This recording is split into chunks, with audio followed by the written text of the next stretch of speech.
All right, so as you guys know, I'm sure you've seen it, there's been a lot of conversation about Brock Purdy, Mac Jones, because Mac Jones has been playing really well, at least from my perspective.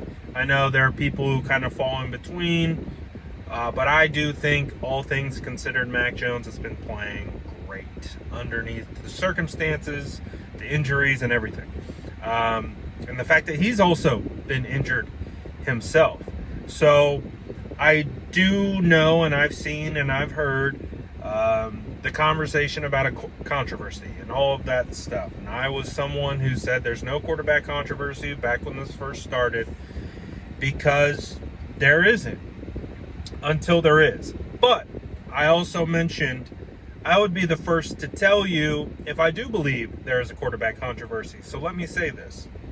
I currently still do not believe there is a quarterback controversy. Mac Jones has been playing lights out. But this is Brock Purdy's job. They paid him the money. He played maybe a quarter and a half healthy before he had the toe injury. So I don't even think that there is room. Like, what is the controversy? That he's been injured? Has Mac Jones been playing so well, so lights out, that he's just coming in here and stealing his job? No, he's been playing great. He's been winning football games, and he's been delivering the football, playing well, anticipation, good reads, toughness. Mac has been great.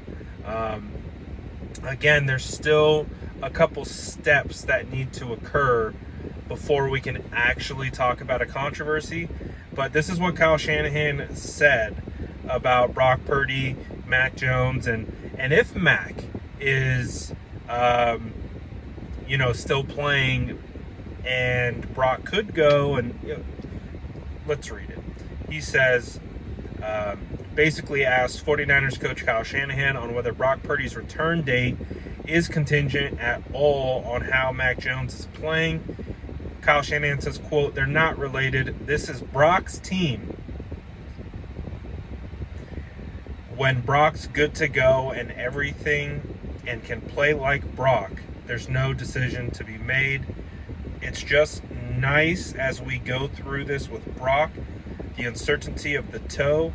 It is cool to have someone playing as good as Mac is, but they're not related." So effectively, what he's saying is that the reason why Brock isn't playing isn't because Mac's playing so well and, like, oh, we're going to ride the hot hand, because I've heard a lot of that. Just ride the hot hand.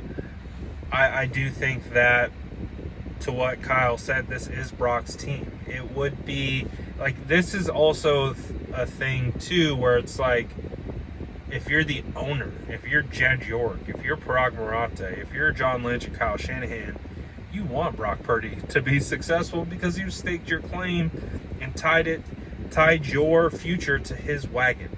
So it would be malpractice to just give up on Brock Purdy because Mac Jones is playing well.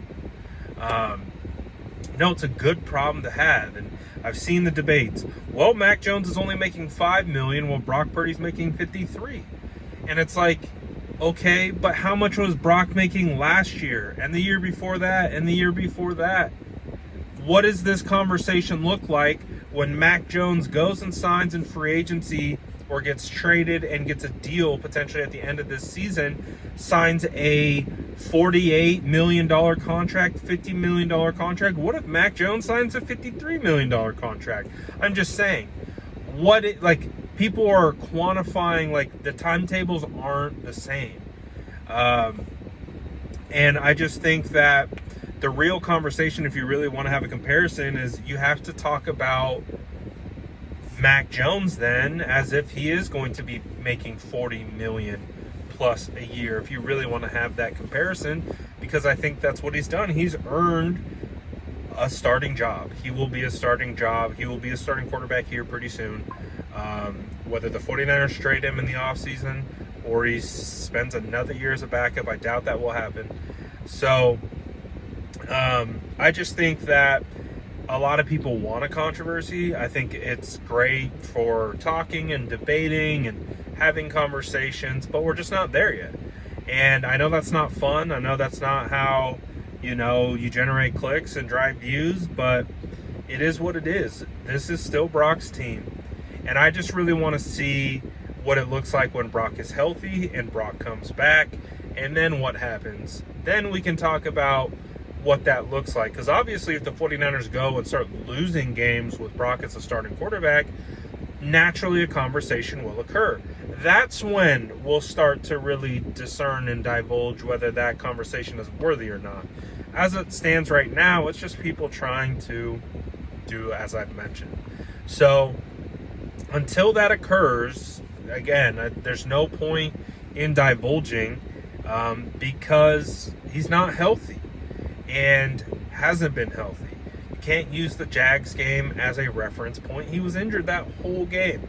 And so the way that it really comes down to is what does he look like when he's healthy and playing? And I really do believe there's an element to this situation where this might actually be a good thing for Brock.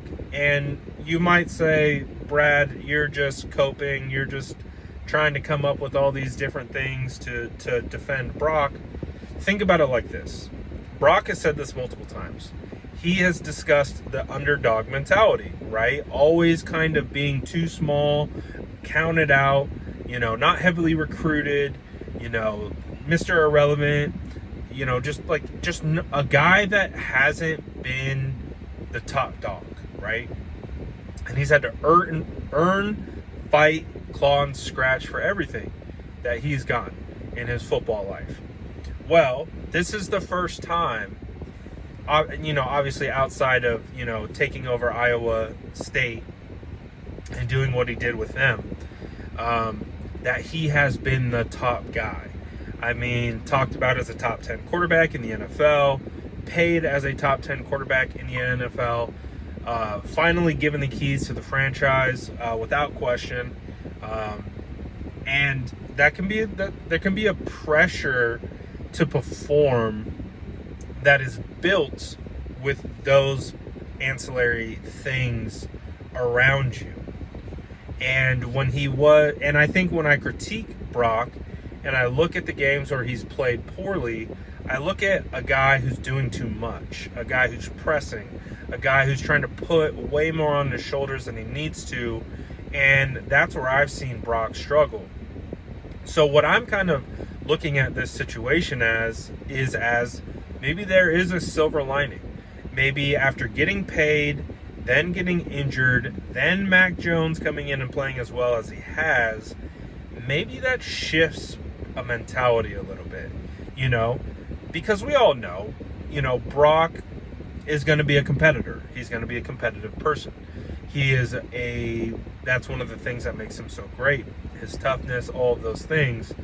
So something tells me that when all of these things happen, you get paid, and then all the expectations that come along with it, then you get injured and you can't even do anything about it. It's just a nature, and they've talked about the frustration of it.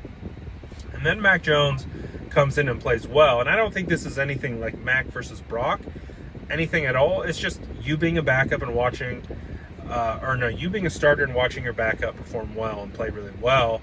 You're a competitor. You want to compete. You want to go out there and you want to play well. I do think that there's an interesting element where this might put a little bit different of a chip on his shoulder that maybe he wouldn't have had if he was healthy all the way through.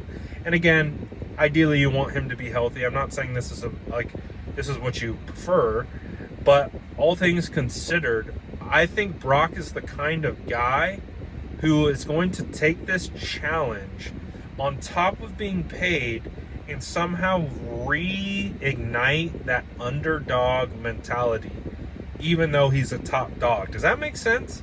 I hope in this very long-winded way, I think that point hits home, is that even though he's the top dog, I think this all resettled him down to being back to Brock with the chip on his shoulder, Mr. Irrelevant, the guy who wasn't recruited well. Does that make sense? Rather than putting the pressure of, I'm getting paid this amount, I'm the franchise quarterback, all of these things, my takeaway is that he might actually kind of revert back to, I'm going to prove all these people wrong. I'm going to prove, I'm thinking that could be a possibility. And because of that, I do think when he gets the opportunity to return, he could play really well. Play confidently, play loose, play within structure, play like the Brock Purdy that we saw, who earned that contract. It's just something I've been thinking about, but curious to know what you guys think. So let me know about this in the comments below, and as always, make sure to like and subscribe for more updates.